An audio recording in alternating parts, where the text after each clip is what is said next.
Less than 24 hours ago, simple human you was just hanging out at a seedy bar somewhere in LA, and you got a little lucky, made an interesting new friend. That friend who then proceeded to take you home and get you buttered up and drain the juice from you like they were going on a cleanse, a juice cleanse of blood, if you will. And then you woke up as a vampire. You were then almost executed for illegally being made into a vampire in the first place. And in order to earn your keep and stay alive, you're supposed to help a vampire prince blow up a warehouse. And that's not even half of it. We have yet to even brush upon these twin beauties. There's a reason Jeanette Vorman is on the cover of this game, and her place is well deserved. And this beautiful, decadent mess of an early 2000s goth fever dream, packed with cultural references and dense roleplay mechanics. It crashed and burned so hard that it took out its development studio with it. And now, 21 years later, this favorite game of mine, a cult classic, is getting a sequel made by a spectacular developer who produces brilliant work. And I'm fucking worried about it, dude.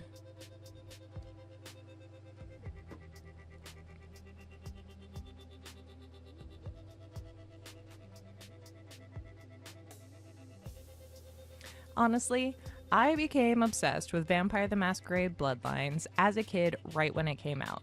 Not because of the game so much as the cover. I was prepubescent, trying to get my Pokemon game or whatever, and just staring at this big, beautiful book of a strategy guide. I needed 2 pieces of information to be hooked: vampires and this hottie. I mean, I could never get the game at the time. I was poor and also very young. But eventually, somewhere in my teens, I Frankensteined together a PC from hand-me-downs and Goodwill parts. And that PC could play some older games with an incredible amount of coaxing and prayer.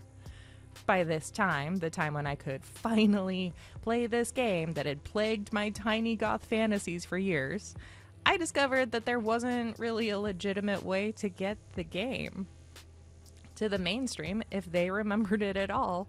It was a broken mess of an unfinished game that bombed so hard the entire company crumbled under its failure.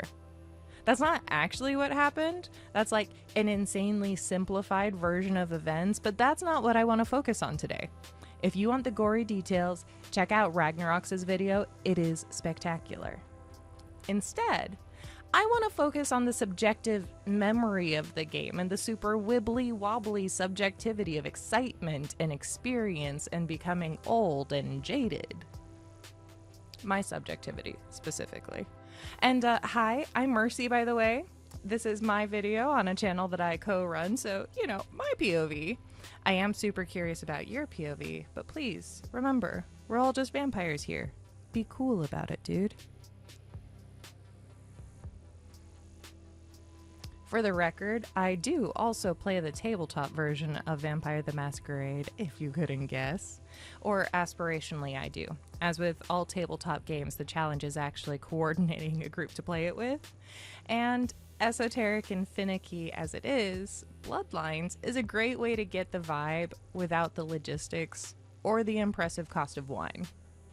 So back to my subjective experience. I discovered not all was lost, because it was actually very easy to get this then several years old video game, because there's an exceptional fan community who had not only rescued it from lost media oblivion, but also made it fucking playable. Alright, or like mostly playable. The beginning is super playable. Like, generally, you're gonna be able to run around Santa Monica using the unofficial fan patch and have like little to no issue. But hop in that taxi, and in my experience, your mileage is gonna start varying.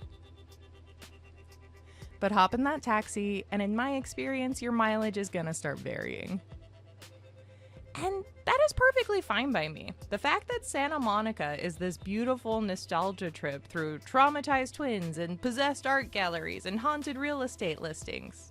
Oh, and like stealing explosives from gangs to blow up warehouses. There's a lot to get to in this area. I haven't even mentioned the serial killer and the werewolves.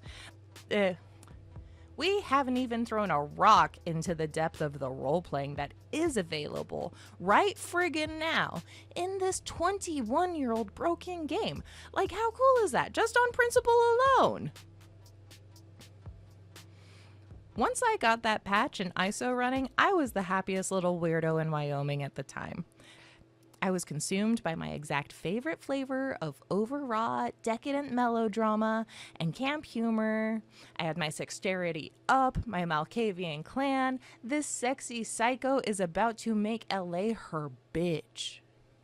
But we can be real here. We're friends. Look at that outfit. Oh my god. What did they call those? Like, whale tail? At this point, the game is not so much dated as it is a period piece. And I, a relic of that era, can confirm its accuracy. Or accuracy for a certain type of nerd. I mean, look at that Lacuna Coil poster. There's even Ghoul Town posters at the asylum. But I'll admit, I don't remember if those are vanilla or from the mod. And to be honest, I kind of don't care because it fits the vibe in any direction. Have I mentioned how much I love this game? So, I hounded Dee until she'd play it with me for the channel, and I spent a few hours flying through the whole first act of the game to get her to one of the deeper missions, one of the creepy ones that's really good and really messed up, a shining example of the game's writing. And finally, we started, and this was her experience. Now, Dee, you have never played this. No. I've seen a couple of Let's Plays, but brief. I understand because I have made a character for the tabletop RPG. What kind of character do you have? So I have a Malkavian girl. Hi. Oh my god. Wow. We cannot choose their clothes, unfortunately.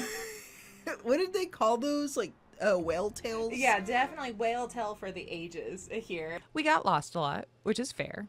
It's nighttime. I haven't been to this part of LA in a few years. Everything was rendered in 2004, so every street kind of becomes liminal. Is that gargoyle alive? Not that I know of. But let's find out. All right, so hello. Oh, it's a statue behind the thing. Yeah. I thought it was on top of the bus stop. No, that would have been cool, though. That makes more sense. And of course, one of the first things you have to do as a creature of the night is take care of that whole pesky blood thing, you know? Is that dude cool with you just like, so everyone's chill with you running around with an axe out, huh? Yeah, here, is anyone watching? Oh, she's watching. Here, let's see. I need some blood. No, leave the sex worker alone. For a date? Well, I'm going to be nice. Well, you better pay her then. Yeah, I am. And pay her well and get her consent. Yeah, I paid her the money she asked for. Okay. I didn't even try and haggle with her or anything. Yeah, let's see. Is this private enough for you? Give her enough money so she can just go home for the night. Yeah. Get some snacks and relax. Not here. It's too public. We need our privacy, sugar. Dang it.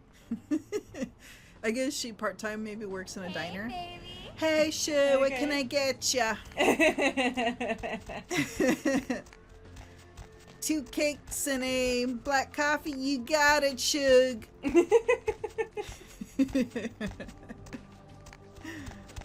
Alright, here we go. This is a nice dark alley. Okay, honey. Let's see what you got.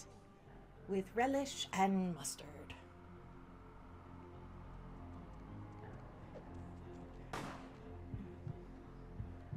And I'm not gonna kill her. You better not. How do you know if you're killing her? Oh, I see. Yeah.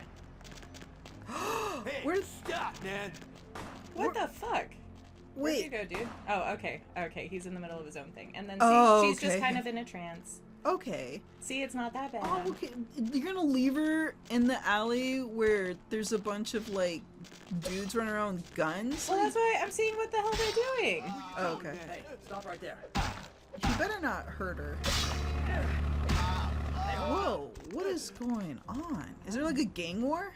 Maybe. Hey, buddy, what's going on? Someone there? Okay, you ladies seem calm. This looks cool. Can I come in? Just look at this. Everything is so stylistic. Everything is so saturated with aesthetic that it can almost be hard to navigate. Is this the Camarilla headquarters? Guess not. Is this the Camarilla headquarters? No, okay, apparently the vampire dealings of LA are all done out of this flavored water office building. Oh, and this is Chunk. Chunk's cool. You can eat him, but make sure you don't kill him. I'll be mad at you if you do. Nah, just kidding. It's cool. If you kill him, he just gets replaced by his twin brother security guard. Lots of twins in this game. Then there's this bitch, Patty. She's a ghoul, fiending for some of that sweet, sticky, icky vampire blood, but her supplier isn't answering her calls. Oh, I wonder why.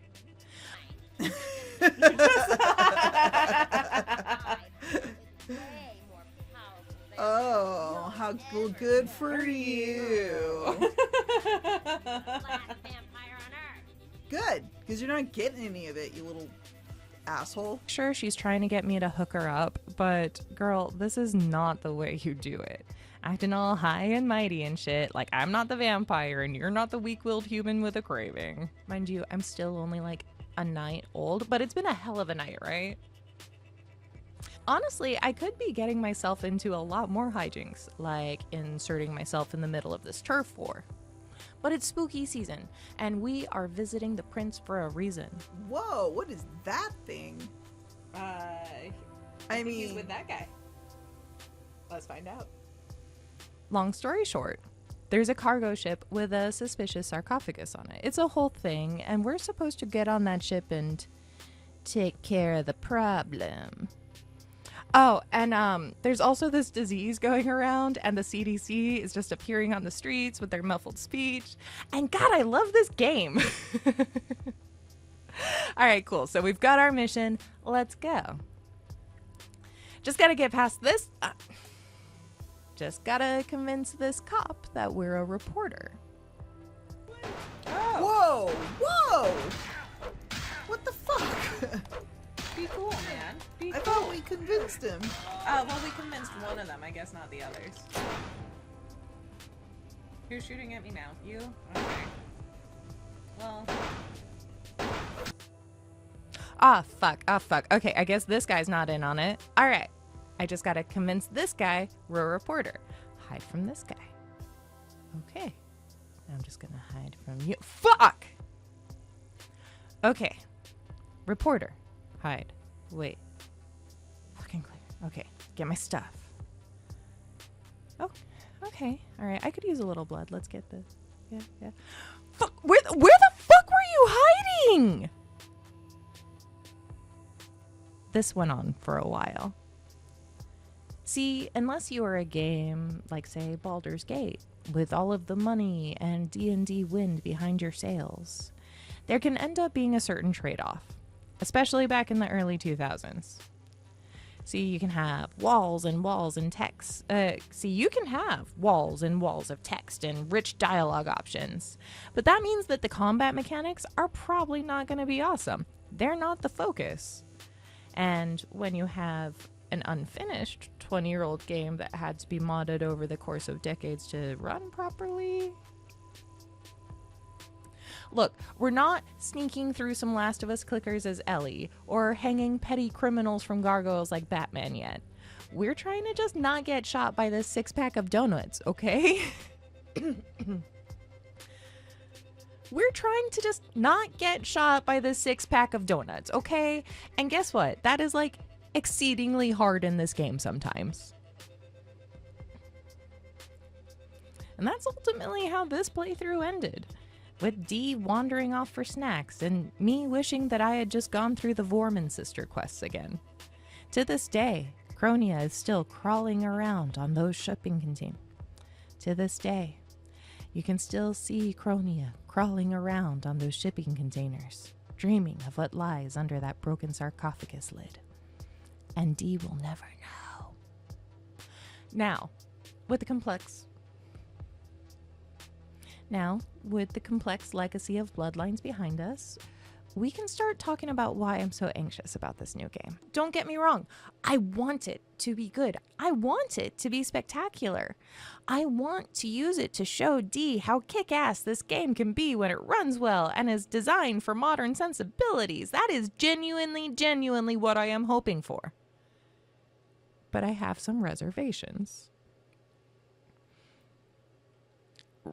To be fair, reservations that I probably wouldn't have if I hadn't spent the last 2 decades dreaming about Bloodlines and all of its potential.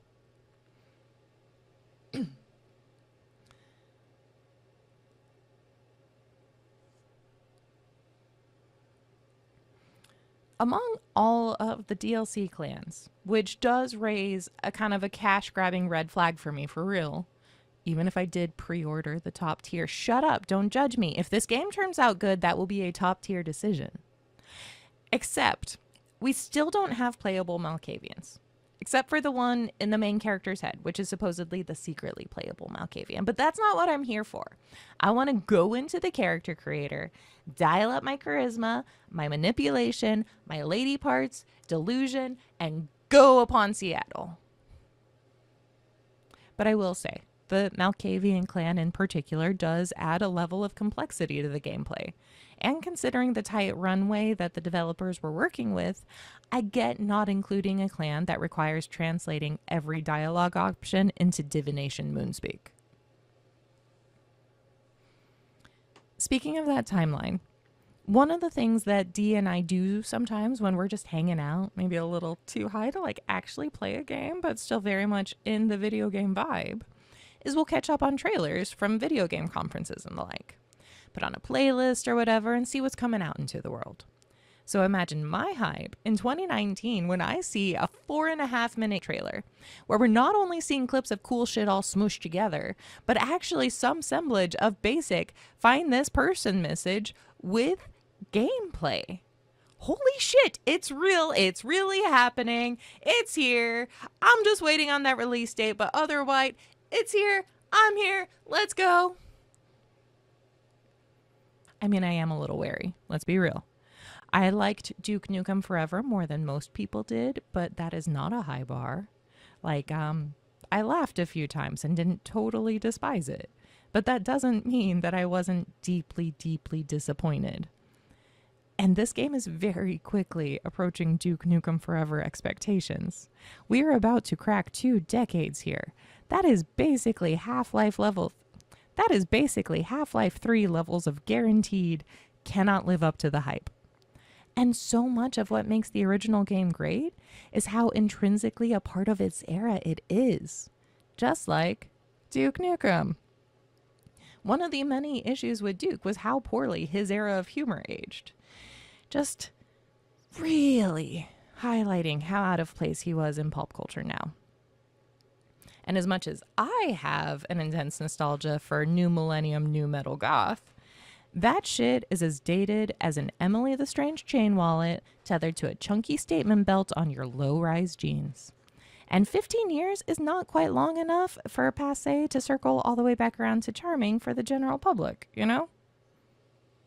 Wait, hold on, pause it. Did I just say 15 years? Wasn't it like 21 years? Just like a couple paragraphs back? Uh-huh. See, in 2020, Paradox Interactive fired Hardsuit Labs from the project. And it very much looked like Bloodlines 2 was going to disappear along with all the other. And it very much looked like Bloodlines 2 was going to disappear along with all the other joys and hopes and loved ones we had in the world before that year started. To be honest, I kind of didn't notice. I was a bit distracted at the time. So I was really taken by surprise when in 2023, an announcement trailer came out. announcing the game that we had seen 4.5 minutes of gameplay footage from 4 years before. Except it wasn't that game. It was an entirely brand friggin' new game. The fuck is this?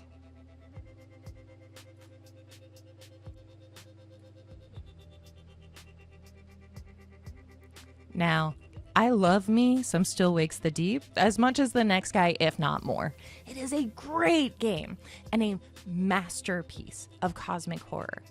Even better than that, it is non-Lovecraftian cosmic horror. Fucking thank you, Jesus. I know the guy is public domain, but come on, people.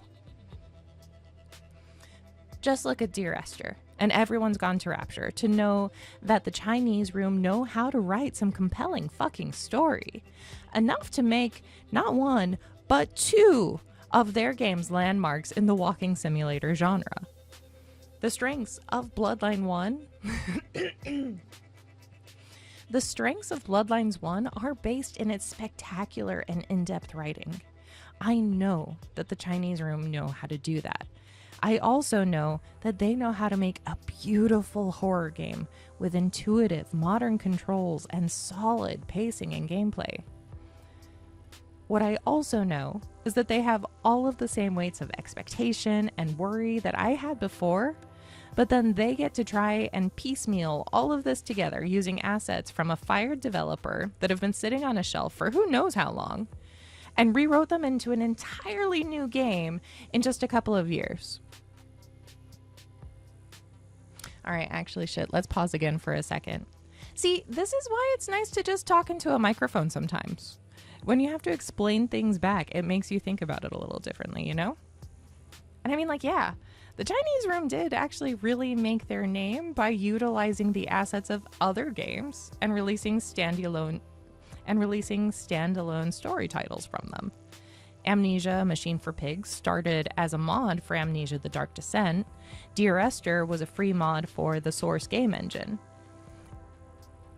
And I mean, I guess if anyone has experience opening up a toy box of assets and then reassembling them into new and stunning work, it's TCR. So like, I guess we can swing the pendulum a click back towards center on my fear scale.